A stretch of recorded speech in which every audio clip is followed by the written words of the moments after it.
छंद संख्या 60 देखते हैं। बज्जी घोर निशान रान चौहान चौदिस, सकल सूर सामंत समरिबल जंत्र मंत्र तिस, उठिराज पृथ्वीराज बाग मनो लग वीर नट, कढ़त तेग मन बेग लगत मनो बिज्जु झट घट, थकी रहे सूर कौतिक गगन रगन मगन भई सोनधर, हदि हरष वीर जग्गे हुलस हुरौ रंग नवरत्वर। इसमें वीर रस का वर्णन है। पृथ्वीराज चौहान मोहम्मद गोरी की सेना के द्वारा घेर लिया गया है और उसके बाद कवि ने उसकी वीरता की प्रशंसा की है। बज्जे घोर निशान रान चौहान चौदिस, बज्जे घोर निशान बजने लगे, घोर निशान ने तेज स्वर में नगाड़े, रान चौहान चौदिस राजा चौहान की चारों ओर चारों तरफ राजा चौहान पृथ्वीराज चौहान की चारों ओर नगाड़े बजने लगे, तेज स्वर में नगाड़े बजने लगे। सकल सूर सामंत समरि बल जंत्र मंत्र तिस, और जितने योद्धा सामंत थे वो सब अपने अपने शस्त्र और मंत्र बल को याद करने लगे, अपने अपने शस्त्रों और बुद्धि को याद करने लगे कि इस परिस्थिति में हमको कैसे युद्ध करना चाहिए। वो अपना शक्ति संग्रह करने लगे। उठिराज पृथ्वीराज बाग मनो लग वीर नट, कढ़त तेग मन बेग लगत मनो बिज्जु झट घट। उठिराज पृथ्वीराज पृथ्वीराज चौहान उठा,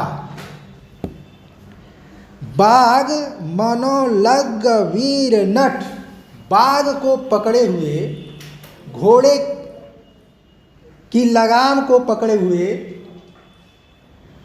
पृथ्वीराज चौहान उठा अपने घोड़े पर। उठिराज पृथ्वीराज बाग मनो लग वीर नट, कढ़त तेग मन बेग लगत मनो बिज्जु झट घट। कढ़त तेग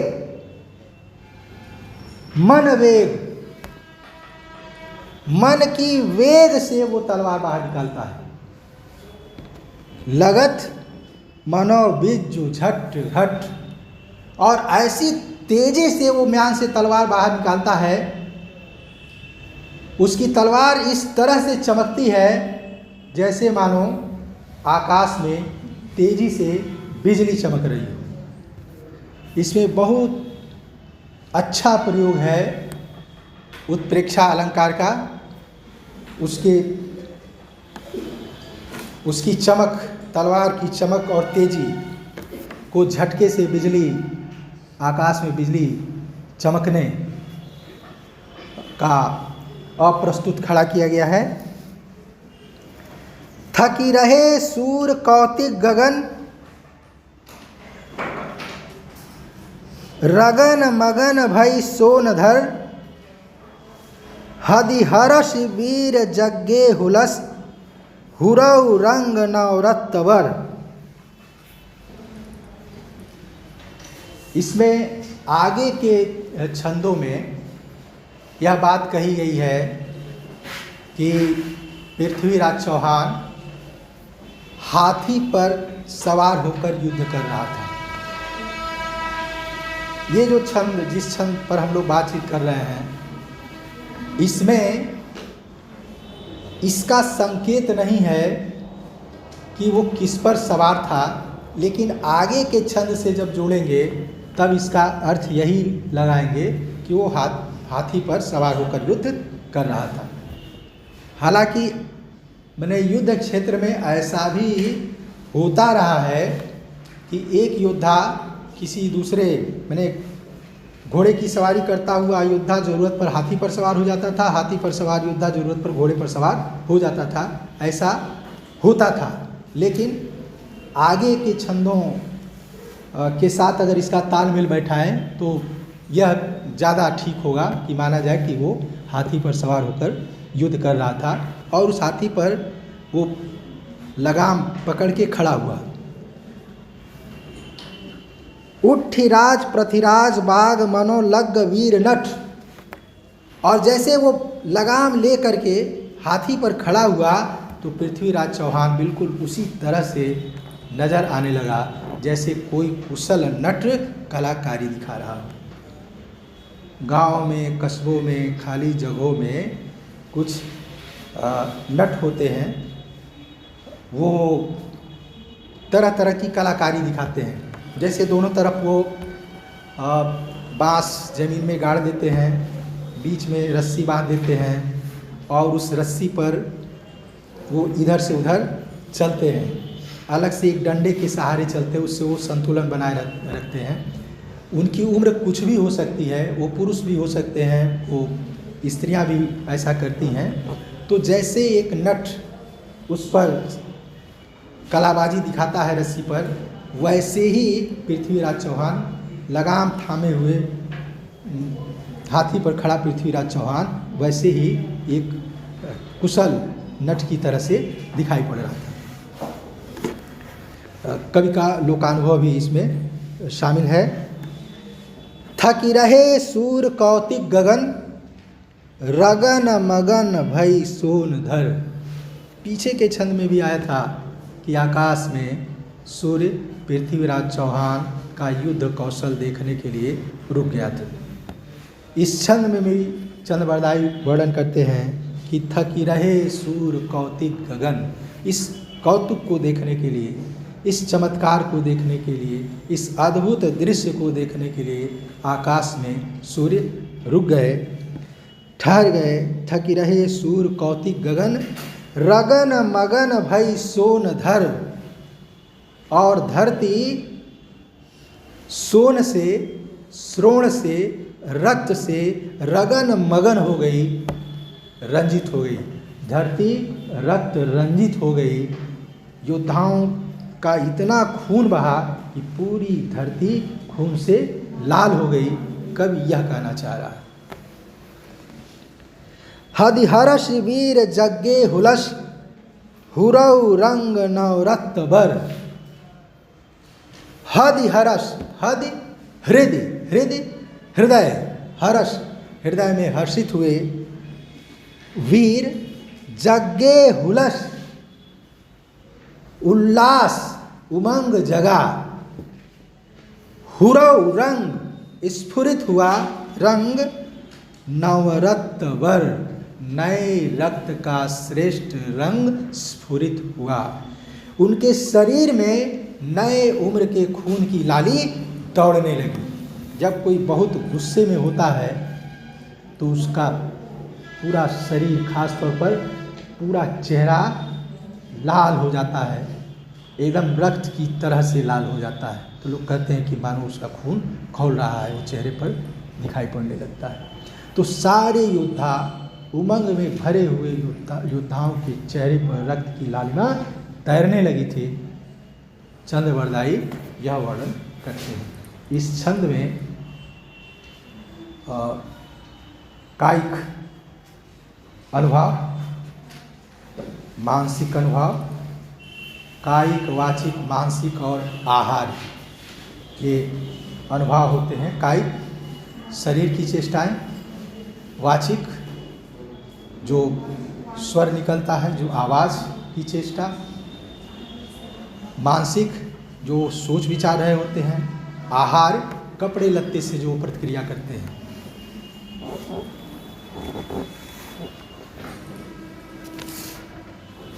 अगला छंद 63, 64, 65। गही तेग चहुआन हिंदुआन रानम, गजम यूथ परिकोपि केहरि समानम। करे रुंड मुंडम करी कुंभ फारे, वरम सूर सामंत हुंकी गर्ज मारे, करी चीह चिक्कार कर कल्प भग्गे, मदम तंजी लाज उमंग मग्गे, दौरी गज अंध चहुआन केरो, घेरियम गिरद्दम चिहो चक्क फेरो, गिरद्दम उड़ी भान अंधार रैनम, गई सूधि सुझ नहीं मझ नैनम, सिरम नाय कम्मान पृथ्वीराज राजम, पकड़िय साहजिम कुल्लिंग बाजम। इसमें भी पृथ्वीराज चौहान का रौद्र रूप दिखाई पड़ता, उसका युद्ध कौशल, उसकी वीरता। गही तेग चहुआन हिंदुआन रानम, हिंदुओं का राजा पृथ्वीराज चौहान ने तेग पकड़ी, तलवार हाथ में ली। गजम यूथ परिकोपी केहर समानम, और वैसे ही वो शत्रुओं पर टूट पड़ा जैसे गजम यूथ हाथियों के समूह पर कोप क्रोध करते हुए केहरी हो, सिंह हो। जैसे गुस्से में, क्रोध में एक सिंह हाथियों के समूह पर टूट पड़ता है, वैसे ही पृथ्वीराज चौहान तलवार लेकर अपने शत्रुओं पर टूट पड़ा। उपमा अलंकार का बहुत अच्छा उदाहरण है। करे रुंड मुंडम करी कुंभ फारे, बरम सूर सामंत हुंकी गर्ज मारे। करे रुंड मुंडम, थड़ से सिर को अलग कर दिया। कितने योद्धाओं के सिर उनके धड़ से अलग कर दिया। करी कुंभ फारे, कितने हाथियों का मस्तक फाड़ दिया तलवार से। बरम सूर सामंत हूं की गर्ज मारे, ना जाने कितने श्रेष्ठ सामंतों योद्धाओं को गर्जना करते हुए मार डाला, हुंकार करते हुए मार डाला। करी चीह चिक्कार कर कल्प भग्गे, मदम तंजी लाज उमंग मग्गे। कर कल्प, जिन हाथियों के सूंड कट गए थे, वे सब हाथी करी चीह चिक्कार, तेजी से चीखने, चित्कार करने लगे, चिल्लाने लगे और भागने लगे। सूंड कटे हुए हाथी चिल्लाते हुए भागने लगे। मदम तजी इलाज उमंग मग्गे, और कितने योद्धा अपना अहंकार छोड़ करके रास्ते की ओर उमंगित हो गए, भाग चले युद्ध क्षेत्र से। मदम तजी इलाज उमंग मग्गे, यह हाथी घोड़े के लिए भी लागू हो सकता है और योद्धाओं के लिए भी लागू हो सकता है। इसमें योद्धाओं के पक्ष में बात की जाए तो कविता का सौंदर्य और ज़्यादा बढ़ जाता है। दौरी गज अंधम चौआन केरो, घेरियम गिरद्दम चिहो चक्क फेरो। दौरी गज अंधम चहुआन केरो, चौहान का जो हाथी था, पृथ्वीराज चौहान का हाथी अंधड़ की तरह से चारों तरफ दौड़ रहा था। दौरी गज अंधम चहुआन केरो, घेरियम गिरद्दम चिहो चक्क फेरो। और पृथ्वीराज चौहान और उसके हाथी के चारों तरफ गिरद्दम, धूल, गर्द, उसके चारों तरफ गर्द का धुंध छा गया था। कितना घना धुंध छाया, कैसी धूल उड़ी, कवि ने उसका आगे और अतिशयोक्तिपूर्ण वर्णन किया है। गिरद्दम उड़ी भान अंधार रैनम, गई सूदी सुझ नहीं मझ नैनम। गिरद्दम उड़ी, इतनी गर्द उड़ी, इतनी धूल उड़ी, भान अंधार रैनम, कि उसमें सूर्य का प्रकाश भी छिप गया। सूर्य भी उस धूल के अंधड़ में छिप गया और इस तरह से अंधेरा छा गया कि मानो रात हो, रात की तरह का अंधेरा छा गया। गई सूद सुझम नहीं मझ नैनम, सबकी सुध बुध चली गई।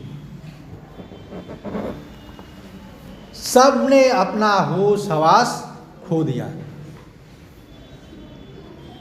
सुझ नहीं मझ नैनम, और आँखों से कुछ सूझ नहीं रहा था, आँखों से कुछ दिखाई नहीं पड़ रहा था। हर तरफ धूल ही धूल नजर आ रही थी और आँखों से कुछ दिख नहीं रहा था।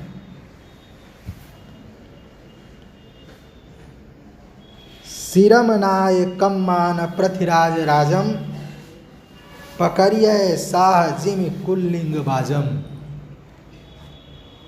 पृथ्वीराज चौहान के उस युद्ध कौशल के बाद चंद्रवरदाई ने इस युद्ध में भी पृथ्वीराज चौहान को विजयी होते हुए दिखाया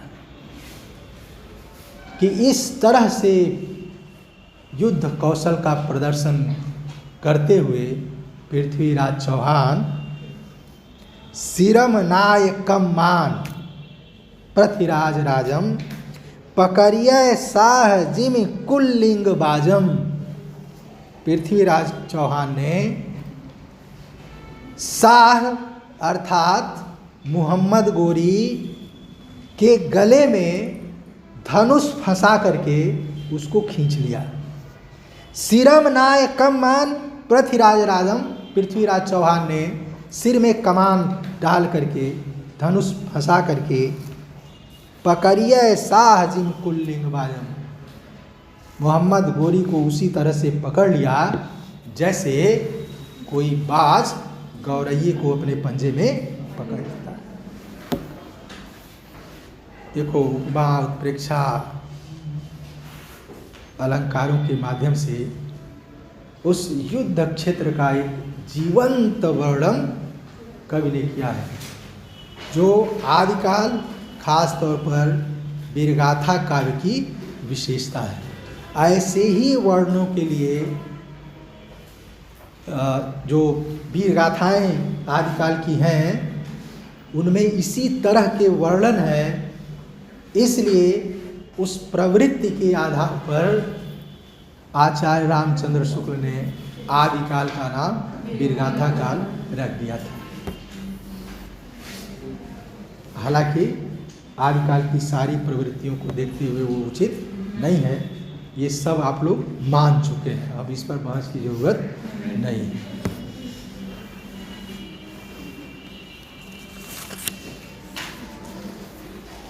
छंद संख्या 70। चढ़ी राज पृथ्वीराज छाड़ी साहब दिन सुर, त्रिपत सूर सामंत बजत निशान गजत धुर।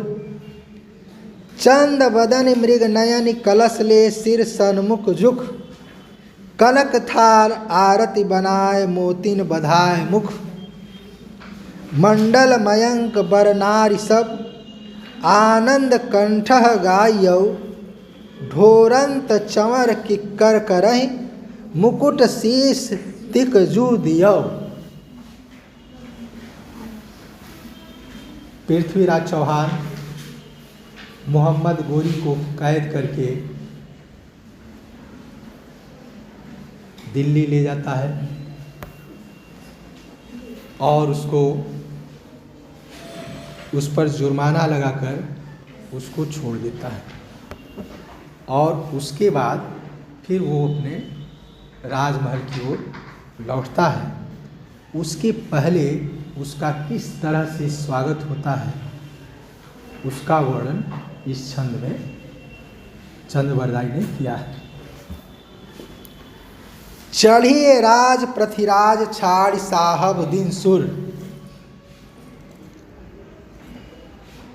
वीर मोहम्मद गोरी को पृथ्वीराज चौहान ने छोड़ दिया,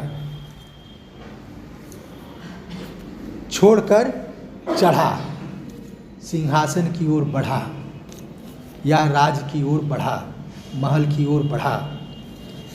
त्रिपत सूर सामंत बजत निशान गजत धुर। त्रिपत सूर सामंत, वीर सामंत तृप्त हुए। वह तृप्त दो तरह की हो सकती है कि युद्ध क्षेत्र में उन्होंने वीरता का प्रदर्शन किया और विजय माला उनके गले में पड़ी, और दूसरी बात कि ऐसे युद्ध के बाद राजा अपने वीर योद्धाओं को तरह तरह से पुरस्कृत करता था, सम्मानित करता था, जिससे उनको तृप्ति होती थी। त्रिपत सूर सामंत बजत निशान गजत धुर, और तेज स्वर में नगाड़े बज रहे थे।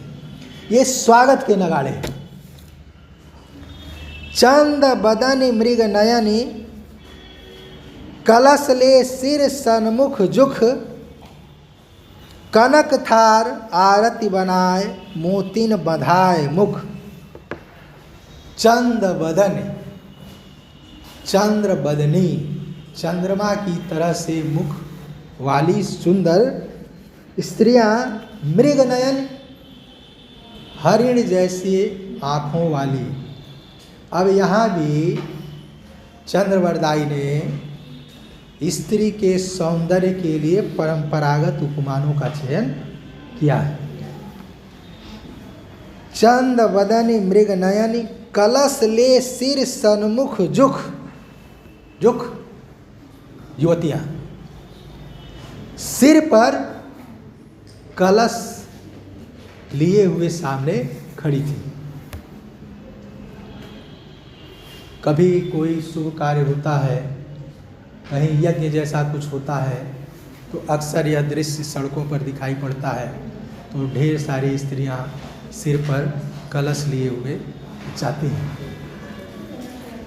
कनक थार आरती बनाए, सोने की थाल में वो आरती सजाए हुए हैं। मोतिन बंधाए मुख, और उनके मुख पर मोतियों की माला बंधी हुई है, वो सज्जित है।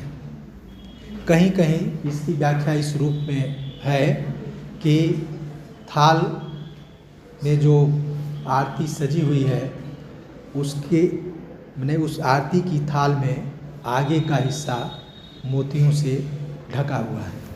लेकिन अगर इसका वर्णन इस तरह से किया जाए कि वो मोतियों से सज्जित हैं वो स्त्रियां, तो कविता का अर्थ थोड़ा और खुलेगा। कनक थार आरती बनाए मोतिन बंधाए मुख। यही एक बात फिर बता देना जरूरी है कि किसी कविता की कोई एक व्याख्या नहीं होती है। अपनी अपनी दृष्टि से कविताओं की अनेक व्याख्याएं हो सकती हैं। जहां आपको दिखे कि इस कविता की तो कई तरह की व्याख्या है, तो अपना विवेक जिसको स्वीकार करे उसी को मानना चाहिए। चंद बदन मृग नयन कलश ले सिर सन्मुख जुख। कनक थार आरती बनाए मोतिन बधाए मुख। मंडल मयंक बर नारी सब आनंद कंठह गायौ। ढोरंत चंवर चिक्कर करहि मुकुट शीस तिकजू दियौ। मंडल मयंक बर नारी, चंद्र बदनी स्त्रियों का मंडल समूह सब आनंद कंठः गायो, आनंद के साथ गीत गा रही हैं, मंगल गीत गा रही हैं सुंदर स्त्रियां। ढोरंत चंवर किक्कर करही, मुकुट शीस तिकजू दियो। ढोरंत चंवर, चंवर डुला रहे हैं, किक्कर सेवक, करही मुकुट शीस तिकजू दियो। कब, किस अवस्था में? जब पृथ्वीराज चौहान के सिर पर तिख, तेज वाला, चमकने वाला, प्रायः उस समय तब राजा चांदी सोने के मुकुट धारण करते थे, तो वो सोने का मुकुट जब राजा पृथ्वीराज चौहान के सिर पर रखा गया तो सेवक उनको चंवर डुलाने लगे। तो इस छंद में पृथ्वीराज चौहान के ऐश्वर्य और उसके स्वागत और कुछ तत्कालीन संस्कृति का चित्रण चंद्रवरदाई ने किया।